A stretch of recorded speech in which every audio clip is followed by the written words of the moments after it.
After the events on Geonosis, as the Clone Wars rage across the galaxy, ancient Jedi archives reveal something the Council had long forgotten. Tarre Vizsla, the Mandalorian Jedi, didn't just create the Darksaber as a weapon, he forged it as a bridge between two warrior cultures that had been enemies for millennia.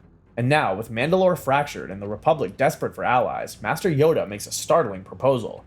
The Council chambers are unusually quiet as Yoda's voice echoes through the ancient halls. Strong with the Force, young Skywalker is, but stronger still when united with purpose, the galaxy becomes. Mace Windu shifts uncomfortably in his seat. Master Yoda, you're suggesting we give Anakin the Darksaber? The weapon belongs to Mandalore. Belong to Mandalore it does, Yoda nods slowly, but created by a Jedi it was. Tarre Vizsla understood what we have forgotten, that strength comes not from division, but from unity. Obi-Wan leans forward, his brow furrowed with concern. Mandalorians would never accept a Jedi wielding their most sacred weapon. It would be seen as an insult, not an honor. But Yoda's eyes gleam with ancient wisdom. Accept they will when they see they do that the Chosen One fights not to conquer, but to protect. Show them we must, that Jedi and Mandalorian, stronger together they are.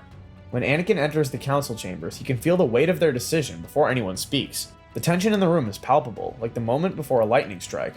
Anakin, Mace begins, his voice carrying an unusual gravity. We have a mission for you, one that will require everything you've learned and more. Yoda gestures, and a clone trooper enters carrying an ancient case. As it opens, the Darksaber's unique hum fills the chamber. Different from a lightsaber, older, more primal. The Darksaber, Anakin breathes, recognizing the weapon from his studies. But Master, this belongs to one who can unite what has been divided, Yoda interrupts. Tarre Vizsla's legacy, continue it must. But only one strong enough to bear the burden, worthy of this honor, they are. The moment Anakin's fingers close around the hilt, something changes. The weapon doesn't just respond to him, it resonates with him. The Force flows through the ancient blade like it's been waiting centuries for this moment. I can feel it, Anakin whispers, his voice filled with awe. It's not just a weapon, it's alive. Obi-Wan steps forward, placing a hand on his former Padawan's shoulder. This is no ordinary mission, Anakin. You're not just carrying a weapon, you're carrying the hopes of two peoples who have forgotten how to trust each other. On Mandalore, the news of a Jedi wielding the Darksaber spreads like wildfire through the clans. In the throne room of Sundari, Duchess Satine stares at the hologram of Anakin Skywalker, the legendary blade humming at his side. This is unprecedented, she says, her voice tight with controlled emotion. The Darksaber hasn't been wielded by a Jedi since Tarre Vizsla himself. Pre Vizsla, leader of the Death Watch, slams his fist on the table. It's an insult! A Jedi has no right to carry our most sacred weapon! But an older Mandalorian, scarred by decades of war, speaks up. Perhaps it's time we remembered what Tarre Vizsla truly stood for. He didn't choose between being Jedi or Mandalorian. He chose to be both. When Anakin's ship touches down on Mandalore, he's met not with celebration, but with suspicion. Mandalorian warriors line the landing platform, their hands resting on their weapons. The tension is thick enough to cut with a vibroblade. But Anakin doesn't ignite the Darksaber. Instead, he removes his lightsaber from his belt and places it on the ground, then kneels, a gesture of respect that catches everyone off guard. I come not as a conqueror, he says, his voice carrying across the silent platform, but as a student. Tarre Vizsla understood something that we've all forgotten, that strength shared is strength multiplied. An elderly Mandalorian woman, her armor bearing the scars of countless battles, steps forward. You speak of Tarre Vizsla as if you knew him, Jedi. Anakin rises slowly, his hand moving to the Darksaber's hilt. When I hold this blade, I can feel his presence, his hope, his dream of a galaxy where warriors fight not against each other, but for each other. The Darksaber ignites, its black blade crackling with energy that seems to pulse with the heartbeat of Mandalore itself. But instead of threatening, it feels protective. The Clone Wars rage across the galaxy, Anakin continues. The Separatists seek to divide us, to turn warrior against warrior.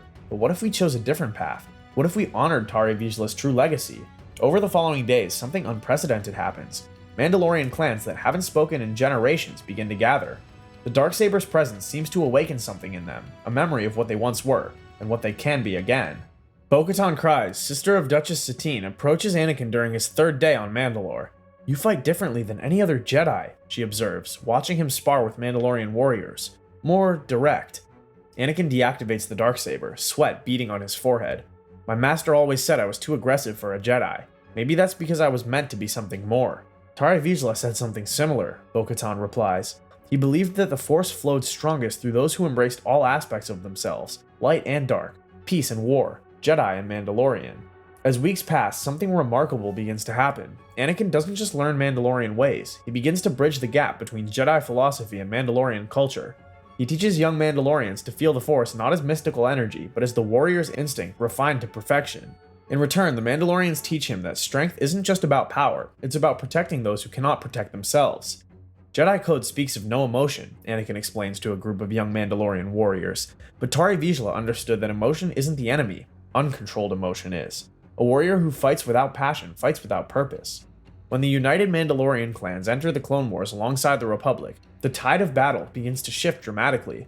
Mandalorian super commandos, guided by Jedi tactics and enhanced by Force-sensitive training, become an unstoppable force. On the battlefield of Ryloth, Anakin leads a combined force of clone troopers and Mandalorian warriors against a massive separatist droid army. The Darksaber cuts through battle droids like they're made of paper, while Mandalorian jetpacks and Jedi Force powers create a devastating combination. General Skywalker, Rex reports over the comm. The separatist forces are retreating. I've never seen droids run from a fight before. Anakin grins, the Darksaber humming with satisfaction at his side. They're not running from us, Rex. They're running from what we represent. Unity, where they expected division. But the real test comes when Count Dooku himself arrives to challenge this new alliance. So, Dooku says, his red lightsaber igniting as he faces Anakin on the battlefield. The Jedi have finally embraced their warrior nature. How disappointing. Anakin steps forward, the Darksaber crackling with dark energy. You're wrong, Count. We haven't embraced war. We've embraced what war is meant to protect. The duel is unlike anything the galaxy has ever seen. Anakin fights with a style that's part Jedi, part Mandalorian. Aggressive yet controlled, passionate yet focused. The Darksaber seems to anticipate Dooku's moves, its ancient wisdom guiding Anakin's strikes. You cannot defeat me, boy. Dooku snarls, pressing his attack. I'm a master of the dark side. And I am the heir to Tarre Vizsla's legacy, Anakin replies, the Darksaber's energy pulsing with each word. I am both Jedi and Mandalorian, light and shadow, peace and war. I am what you fear most. Balance. When Dooku falls, it's not just a victory for the Republic, it's a symbol of what the galaxy can become when ancient enemies choose to stand together. But the greatest test is yet to come. In his office on Coruscant, Chancellor Palpatine stares at the city planet's skyline, his reflection dark in the transparent steel window. The reports from the Outer Rim are troubling. Anakin Skywalker, his chosen apprentice, is becoming something he never anticipated. My lord, Darth Tyrannus, Count Dooku kneels before him via hologram, his arm in a sling from his defeat. The boy has changed. The Darksaber has awakened something in him that I did not foresee. Palpatine's eyes narrow. The Darksaber is more than a weapon, my apprentice. It's a symbol of unity, something that threatens everything we've worked to achieve. Then what do you propose, my master? If Anakin Skywalker wishes to unite the galaxy, Palpatine says, his voice dripping with malice, then we shall give him a war that will tear it apart from within. On Mandalore, Anakin sits in meditation, the Darksaber resting across his knees, but his meditation is different now. It's not the passive contemplation of traditional Jedi training, but the active awareness of a Mandalorian warrior preparing for battle. Ahsoka approaches quietly, her own lightsabers at her side. Master, you seem different since you took up the Darksaber. Anakin opens his eyes, and for a moment, Ahsoka sees something that both comforts and concerns her, a depth of purpose she's never seen in him before. I am different, Snips, he says softly. For the first time in my life, I understand who I'm meant to be. Not just a Jedi, not just a warrior, but a bridge between worlds. And what about your dreams? Ahsoka says carefully. The ones about Padme. Anakin's hand moves to the Darksaber's hilt, and the weapon seems to pulse with reassuring energy. The dreams have changed. I still see danger, but now I also see hope. The Darksaber shows me not just what might be lost, but what can be saved. But Palpatine's plans are already in motion. Across the galaxy, separatist forces begin targeting Mandalorian worlds, forcing the newly united clans to spread their forces thin. It's a calculated move designed to isolate Anakin and break the alliance he's worked so hard to build. On Concordia, bo-katan leads a desperate defense against overwhelming droid forces. We can't hold them much longer, she reports to Anakin over a crackling comm channel. They're hitting us on 6 different fronts. Anakin grips the Darksaber tighter, feeling the weight of leadership in a way he never has before. Hold your positions, I'm coming. But as he prepares to save Mandalore, Obi-Wan intercepts him. Anakin, you can't be everywhere at once. This is exactly what the Separatists want, to stretch us too thin. Then what do you suggest, Master? Anakin asks, frustration evident in his voice. Obi-Wan places a hand on his former Padawan's shoulder. Trust in the Force, and trust in what you've built. The Mandalorians don't need you to save them, they need you to lead them. Standing before a massive holographic display that connects him to Mandalorian leaders across the galaxy, Anakin raises the Darksaber high. Warriors of Mandalore, his voice echoes across dozens of worlds. We face our greatest test. The enemy seeks to divide us, to make us fight alone as we have for centuries, but we are no longer the scattered clans of old. We are united by something stronger than Beskar, stronger than tradition. We are united by choice. Each of you carries within you the spirit of Tarre Vizsla, not because of blood or birthright, but because you have chosen to stand for something greater than yourselves. Today, we don't just fight for Mandalore, we fight for the idea that enemies can become allies, that division can become unity, that the galaxy can be more than the sum of its wars. The response is immediate and overwhelming. Mandalorian clans that had been fighting defensively suddenly coordinate their attacks, turning the tide of battle on world after world. But Palpatine has one final card to play. Execute Order 66. Palpatine's voice echoes through encrypted channels across the galaxy. But something unprecedented happens. On Mandalore, in the worlds where Jedi and Mandalorians fight side by side, many clone commanders hesitate. Captain Rex, fighting alongside Mandalorian super commandos, removes his helmet and stares at the Order in disbelief. "Sir," one of his men asks, "what are your orders?" Rex looks across the battlefield where Anakin fights alongside bo-katan, the Darksaber cutting through enemy lines while protecting Mandalorian warriors. "Our orders are to protect the Republic," he says finally, and right now, General Skywalker is doing exactly that. The galaxy fractures, but not as Palpatine intended. Instead of a clean purge of the Jedi, Order 66 creates chaos. Some clones follow their programming, others resist, and the Mandalorian warriors find themselves protecting the very Jedi they once considered enemies. When news of the Jedi Temple's attack reaches Anakin, the Darksaber in his hand pulses with dark energy that threatens to consume him. For a moment, the same rage that would have turned him to the dark side in another timeline begins to surface. But then he feels it, the presence of Tarre Vizsla within the blade, and the strength of every Mandalorian warrior who has chosen to stand with him.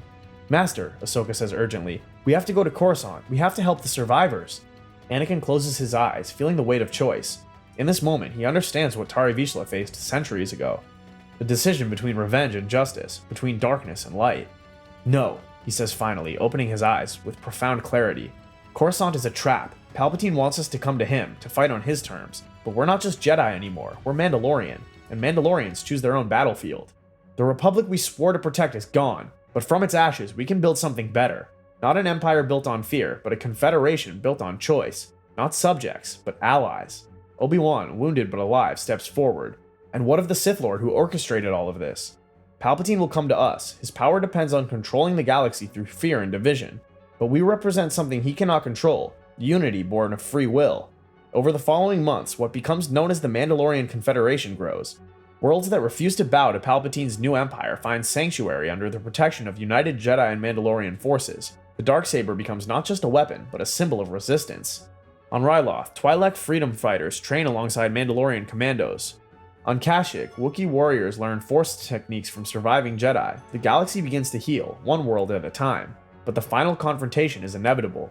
When Palpatine's massive Imperial fleet arrives on Mandalore, it's met not by a desperate last stand, but by a coordinated defense unlike anything the galaxy has ever seen. Mandalorian fighters weave between Star Destroyers, while Jedi pilots use the Force to guide impossible maneuvers. But the real battle takes place on Mandalore's surface, in the ancient throne room where Tarre Vizsla once ruled.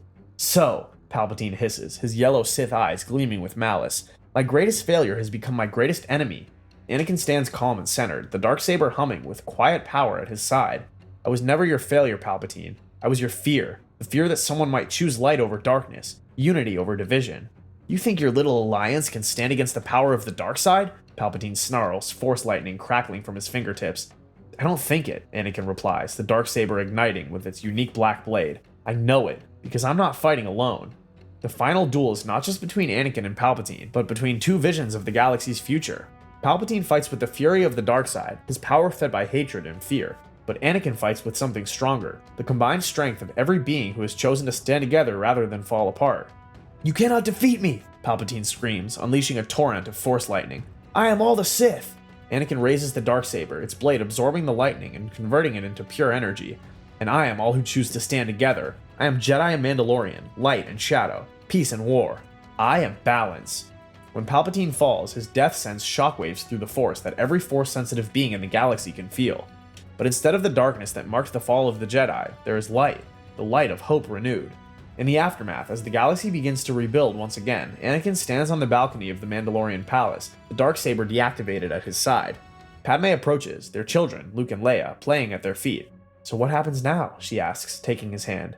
Anakin looks out at the stars, where ships from 100 worlds are arriving to discuss the formation of a new galactic government, one built on cooperation rather than domination.